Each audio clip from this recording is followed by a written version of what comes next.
ହେଉଛି।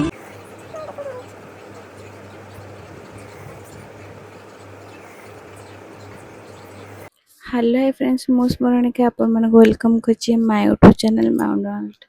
ତ ସକାଳ ଆସିକି 7:30 ହେଲାଣି। ଆଉ ତାଙ୍କୁ ଚା କରିକି ବି ଦେଇଦେଲି, ସେ ତାଙ୍କର ଡ୍ୟୁଟି ପଳେଇଲେ ବିସ୍କୁଟ୍ ଖାଇକି। ଆଉ କିଛି କରିନି କାହିଁକିନା ସେ ବି ମୋତେ ଲେଟ୍ରେ ଡାକିଲେ, କାହିଁକିନା କାଲି ଏମିତି କିଛି ହେଇଗଲା ଯେ ବହୁତ ଲେଟ୍ରେ ହିଁ ନିଦ ହେଲା। ତ ସେମିତିରେ ନିଦ ହୁଏନି,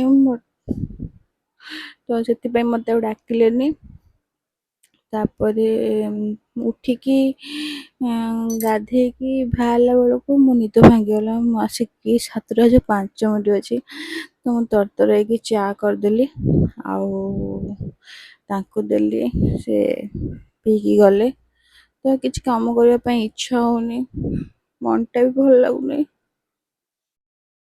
ତ କିଛି କରିବା ପାଇଁ ଇଚ୍ଛା ହଉନି।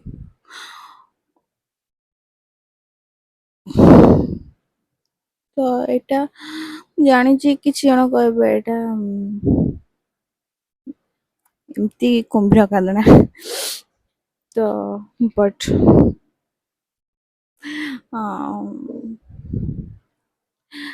ଆମ ପାଇଁ, ଆମ ସବୁ ଭାଇ ଭଉଣୀଙ୍କ ପାଇଁ ସେ ବହୁତ କିଛି କରିଛି। ତା ଅବଦାନ ତ କହିଲେ ନ ସରେ। ଆଉ ତା ଅବଦାନ ତ ବହୁତ କିଛି। ଆଉ ସ୍ପେଶାଲି ମୋ ମାଆକୁ ସେ ବହୁତ ଭଲ ପାଏ, ଜୀବନଠାରୁ ବି ଅଧିକା। ତା ଶେଷ ସମୟରେ ବି ଖାଲି ମୋ ମାଆକୁ ହିଁ ମାନେ ଜପି ଜପି ଯାଇଛି, ସବୁବେଳେ ମାଆକୁ ହିଁ ଖୋଜିଛି। ଆଉ ଯେତେବେଳେ ଜେଜେ ମାନେ ମାମୁଁ ଜେଜେ ପୋଲିସରେ ଥିଲେ, ତ ସିଏ ଯେତେବେଳେ ରିଟାୟାର୍ଡ ନେଇ ଘରକୁ ଆସିଲେ, ତ ତା 2 ବର୍ଷ ପରେ ଆମେ ଆସିକି ଏବେ ଯୋଉ ଘରେ ମୁଁ ବାହାଘର ହେଲା ସେଇ ଘରେ ରହୁଥିଲୁ। ଆଗରୁ ତ ନୂଆପଡ଼ାରେ ରହୁଥିଲୁ। ତ ତାପରେ ମୁଁ ତାଙ୍କରି ଘରେ ପାଖରେ ଟିଉସନ୍ ହଉଥିଲି, ତ ତା ସହିତ କିଛି ବହୁତ ସ୍ମୃତି ଅଛି। ଲିଟଲି ଏତେ ତାର ନାହିଁ, ବଟ୍ ମୁଁ ସବୁବେଳେ ମୋ ମାଉସୀ ଝିଅ ଆଣ୍ଡ ମୁଁ ଆଉ ସବୁ କଥା ମନେ ପଡିଲେ, ସେ ନିଜେ ନ ଖାଇକି ଆମକୁ ଦିଏ, ଆମ ପାଇଁ ରଖେ। ତ ବହୁତ କିଛି ଏମିତି ବହୁତ ଜଣଙ୍କ ମାଇଣ୍ଡରେ ଆସିବ ଏମିତି କିଛି ହେଲା ଗଲୁନି କାହିଁକି। ତ ଏ ପରିସ୍ଥିତିରେ ମୁଁ ଯାଇ ହବନି, ଆଡ଼େ ବି ଯାଆନ୍ତିନି। ତାପରେ ମୁଁ ବି ଯାଇକି ଦଶହରା ବେଳେ ନା ଲକ୍ଷ୍ମୀ ପୂଜା ବେଳେ ଯାଇଥିଲି। ଆଉ ଶାଶୁଘର ଝିଅ ତ ବାହା ହେଲା ପରେ ତ ଯାଇଥିଲି, ଆଉ ତାକୁ ଆଉ ଦେଖିନଥିଲି। ବୋଧେ ଠାକୁରଙ୍କର ସେୟା ଥିଲା, ସେତିକି ହିଁ ମୋର ଦେଖାହବ ବୋଲି। କାହିଁକି ନା ଠାକୁର ହିଁ ଲେଖିଥାନ୍ତି ଆମେ କୋଉଠି କାହା ସହିତ କେତେବେଳେ ଦେଖାହବା, କୋଉ ଜାଗା ଦେଖାହବା। ତ ବେଶୀ ଅଫସୋସ ଲାଗୁଛି ତାକୁ ଦେଖା କରିପାରିଲିନି। ମୁଁ ମଝିରେ ଯାଇଥିଲି ଅବଶ୍ୟ, ବଟ୍ କେମିତି ଯିବି ତା ପାଖକୁ। ହଁ ଝିଅ ଅଛି, ହଁ ପଳେଇବି, ବୋହୂ କାହା ଘରର ବୋହୂ ହେଲେଣି, ତ ସେମିତି ତ ଯାଇପାରିବିନି ନା। ଆଡେ ବି ଆପଣ ଭାଇନା ବି ଏଠି ଥିଲେ ତ ମତେ କିଏ ନେଇକି ଯିବ। ତାପରେ ଯିଏ ନେଇକି ଯାଏ, ସିଏ ତ ତା ଦେହ ଭଲ ନଥିଲା, ତ ମତେ ନେଇକି ଯିବ, ସେଥିପାଇଁକା ମୁଁ ଯାଇନଥିଲି। ତାପରେ ମୁଁ ବି ଜାଣିନଥିଲି ଏତେ ହଠାତ୍ ଏମିତି ହେଇଯିବ ବୋଲି ସବୁ କିଛି। କାଲି ଶୋଇଥିଲୁ, 4ଟା ବେଳେ ମା ଫୋନ କରି କହିଲା, ସେତେବେଳେ ଜମା ବି ମନ ଭଲ ଲାଗୁନି।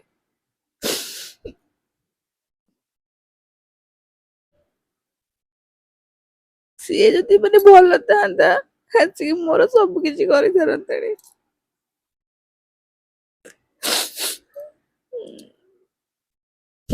ବେଶୀ ମନକୁ ମାନେ ଇଏ କଲା ବେଳକୁ ସେ ଜମା ବି ହଉନି। ତାରି କଥା ହିଁ ମନେ ପଡୁଛି ସେଥିପାଇଁକା, ମାନେ ମାମୁଁ ମା, ସେଥିପାଇଁକା ଟୋଟାଲି ଭଲ ଲାଗୁନି। ବାହାଘରକୁ ତା ଦେହ ଖରାପ ଥିଲା, ବାହାଘରକୁ ଆସିନଥିଲା। ମୁଁ ତାକୁ କହିକି ଆସିଥିଲି ତୁ ଯା ବୋଲିକି ଯିବୁ, ବାହାଘର ବି ଆସିଥିଲା। ତେବେ ଦଶହରା ବେଳେ ଯୋଉ ଜୁଇନ କରାଯାଆନ୍ତି ତ ଇଏ ଯାଇଥିଲେ, ଯାଇଥିଲି ସେତିକି ଦେଖା ହେଇଛି।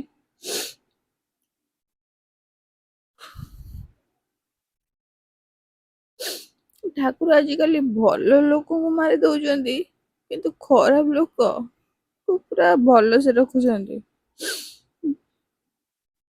ଯୋଉମାନେ ଖରାପ ତାଙ୍କୁ ଏମିତି ଶାସ୍ତି ଦିଅନ୍ତେ କି? ମାନେ ଏମିତି ଟାଇମରେ ସିଏ ଗଲା, ଆମେ ଚାରି ଭାଇ ଭଉଣୀ କେହି ବି ଯାଇପାରିଲୁନି।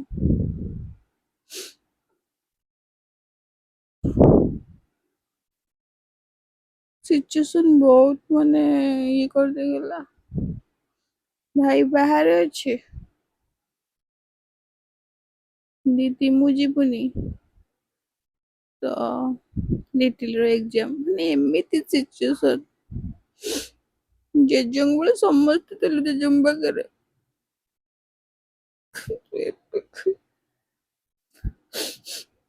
ଆଉ ଏମିତିରେ ତ ନୂଆ ବାହାଘର ମାନେ କଣ ଶୁଭ କାମରେ ଯାଆନ୍ତି, ତାପରେ ଅଶୁଭ କାମରେ, ତ ସେମିତିରେ ତ ଆମେ ଯିବୁନି ବୋଧେ, ଜାଣିନି ସେ ବିଷୟରେ, ବଟ ବୋଧେ ତ ଏ ଟାଇମ ରେ ବି ଇଏ ମତେ ଛାଡିକି ବି କୁଆଡେ ଯିବେ? ଲିଟିଲ ର ବି ହଷ୍ଟେଲରେ ଛାଡୁନାହାନ୍ତି। ସବୁ ଆଡକୁ ଏତେ କଥା ନାହିଁ, ବାସ୍ ସେ ବହୁତ ବି କଷ୍ଟ ପାଉଥିଲା। ମା ସବୁବେଳେ ମା କୁ ପଚାରେ କେମିତି ଅଛି ତୋ ବୋଉ?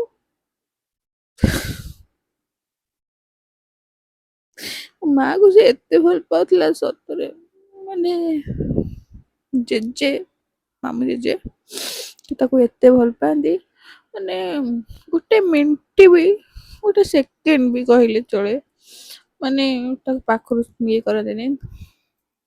ଯଦି କୋଉଠି ସାଇ ପଡିଶା ଯାଇଥିବ, ସବୁବେଳେ ଚିଲଉଥିବେ ମୋ ଛବି କୁଆଡେ ଗଲା, ଛବି କୁଆଡେ ଗଲା, ଛବି କୁଆଡେ ଗଲା।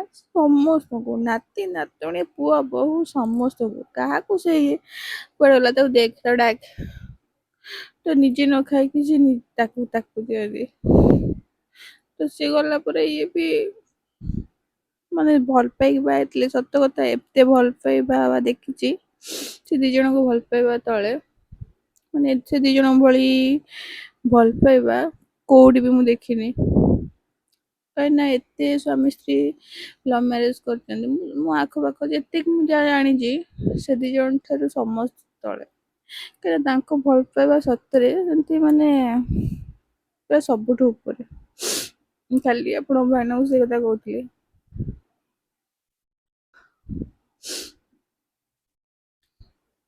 ଠାକୁର ଏତିକି କରନ୍ତୁ ତାକୁ ଭଲରେ ରଖନ୍ତୁ। ଆଉ ଜେଜେ ତ ବହୁତ ଖୁସି ହେଇଥିବେ କାଳେ ତା ପାଖକୁ ପଳେଇଲା। ସକାଳୁ ଉଠିକି ଠାକୁର ତ ଆଜି ପୂଜା ହବନି, କାହିଁକିନା ଆଇଁଷ ପାଳନ୍ତି, ତ ଠାକୁର ପୂଜା ହବନି, ତ ସକାଳୁ ଉଠି ତାଙ୍କୁ ଚା ଦେଇଦେଲି। ତ ମତେ ବି କିଛି କାମ କରିବାକୁ ଇଚ୍ଛା ହଉନି, ଏଠି ଖଟ ଉପରେ ଶୋଇଥିଲି। ତ ଭିଡିଓ ଷ୍ଟାର୍ଟ କରିବି ବୋଲି ଭାବିଲି, ଆପଣ ମାନଙ୍କ ସହିତ ସେୟାର କରିଦେଲି। କିଛି ଖାଇବା ପାଇଁ ବି ଇଚ୍ଛା ହଉନି। ଖାଲି ଚୁଆଡା ଜାଗା ଯାଏ, ନହେଲେ ଟୋଟାଲି ଇଚ୍ଛା ହଉନି ଖାଇବା ପାଇଁ।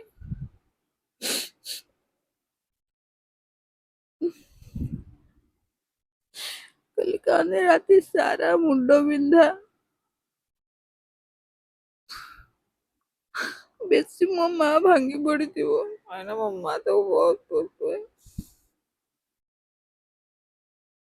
ସେ କାଳେ ମା କୁ ମାନେ ଶୁଣିଥିଲି ମା କହୁଥିଲା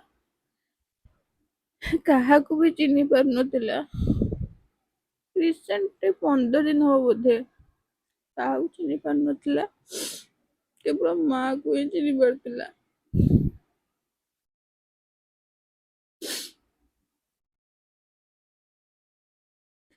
ସତ କଥା, ଯିଏ ଯାକୁ ବସି ଭଲ ପାଏ ତ ଶେଷ ସମୟରେ ତାକୁ ହିଁ ଖୋଜିଥାଏ। ଯେମିତି ମୋ କାଳିଆପା ଯେତେବେଳେ ଶେଷ ସମୟରେ ମତେ ହିଁ ଖୋଜୁଥିଲେ, ବଟ୍ ମୁଁ ତ ପାଖରେ ରହିପାରିଲିନି। ସେମିତି ମୋ ମାକୁ ହିଁ ତା ବୋଉ ଖୋଜୁଥିବ। ଯାଇଥିଲା ଅବଶ୍ୟ, ବଟ୍ ଠିକ୍ ଟାଇମରେ ବି ଯାଇପାରିଲାନି।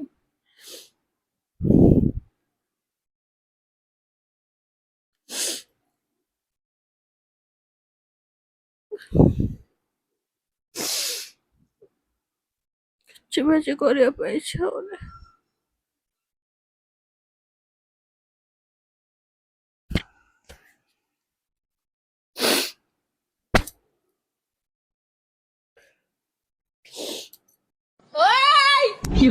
লাইক কর, কমেন্ট কর, ভিডিওটা ভাইরাল কর।